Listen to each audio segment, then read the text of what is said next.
Jerusalem, তিনটি প্রধান ধর্মের পবিত্র শহর। একসময় খ্রিস্টানদের হাতেই দখল হয়েছিল এই শহরটি, কিন্তু 1187 সালে এক মুসলিম নেতা শান্তিপূর্ণভাবে এই শহর ফিরে আনেন। তার নাম সালাউদ্দিন আইয়ুবী। তিনি জিতেছিলেন কিন্তু রক্তপাত ছাড়াই। কিভাবে সালাউদ্দিন আইয়ুবী ইতিহাস বদলে দিয়েছিলেন, কিভাবে তিনি জেরুজালেম পুনরুদ্ধার করেছিলেন এবং কিভাবে তার নেতৃত্বে মুসলিমরা এক নতুন যুগে প্রবেশ করেছিল, চলুন সেই ঐতিহাসিক ইতিহাসের দিকে ফিরে দেখি। 1100 শতকের শেষ দিকে ইউরোপীয় খ্রিস্টানদের মধ্যে এক নতুন ডাক আসে। পোপ আরবান দ্বিতীয় ঘোষণা দেন, যাও জেরুজালেম উদ্ধার করো। এরপর 1095 সালে শুরু হয় প্রথম ক্রুসেড। এর 4 বছরের মাথায় 1099 সালে ক্রুসেডরা জেরুজালেম দখল করে নেয়। সেই বিজয়ে হাজার হাজার মুসলিম এবং ইহুদিকে হত্যা করা হয়।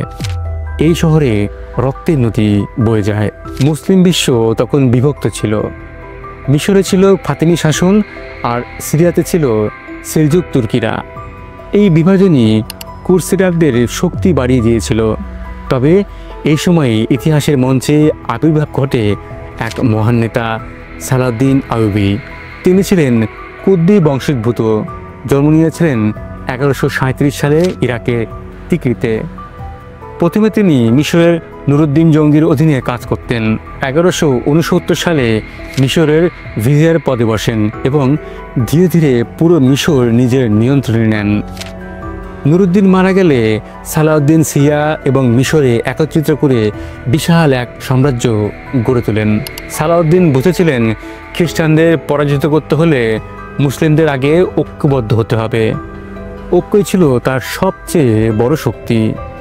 1187 সালের গ্রীষ্মে সালাউদ্দিন ঘোষণা দেন, জিহাদ শুরু হয়েছে, জেরুজালেম আমাদের ফিরিয়ে নিতে হবে। এই সময়ে 1187 সালের 4 জুলাই ঘটে হট্টেনের যুদ্ধ। ক্রুসেডার বাহিনী ছিল বিশাল, কিন্তু পানির অভাবে তারা ক্লান্ত হয়ে পড়েছিল। সালাউদ্দিন কৌশলে তাদের মরুভূমিতে ফাঁদে ফেলেন। এই যুদ্ধে ক্রুসেডার বাহিনী ধ্বংস হয়ে যায়। জেরুজালেমের রাজা গাই অফ লুসিগন বন্দী হন। এখন সালাউদ্দিন প্রস্তুত ছিলেন জেরুজালেম পুনরুদ্ধার করতে। তিনি শহরটিকে ঘিরে ফেললেন এবং তার সামনে দাঁড়িয়েছিলেন বলিয়ান অফ ইবেলিন। বলিয়ান জানতেন প্রতিরোধ করে শহর রক্ষা করা সম্ভব নয়। তাই তিনি সালাউদ্দিনের কাছে আলোচনা করেন। দুই পক্ষ এক চুক্তিতে পৌঁছায়। 1187 সালের 2 অক্টোবর শান্তিপূর্ণভাবে জেরুজালেম মুসলিমদের কাছে হস্তান্তর করা হয়। শহরে কোনো গণহত্যা হয়নি এবং যারা মুক্তিপণ দিতে পেরেছিলেন তারা স্বাধীন হয়ে যান। অনেক গরিব খ্রিস্টানও বিনামূল্যে মুক্তি পান।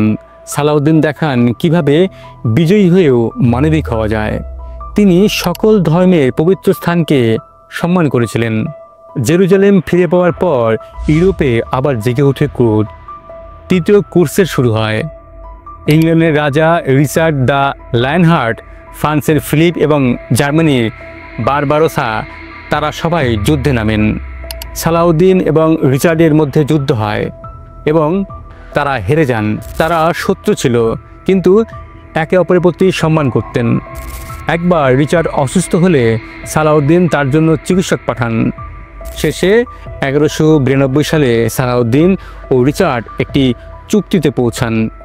সেই চুক্তিতে বলা হয়, জেরুজালেম মুসলিমদের হাতেই থাকবে, তবে খ্রিস্টান তীর্থযাত্রীরা শান্তিপূর্ণভাবে শহরে প্রবেশ করতে পারবেন।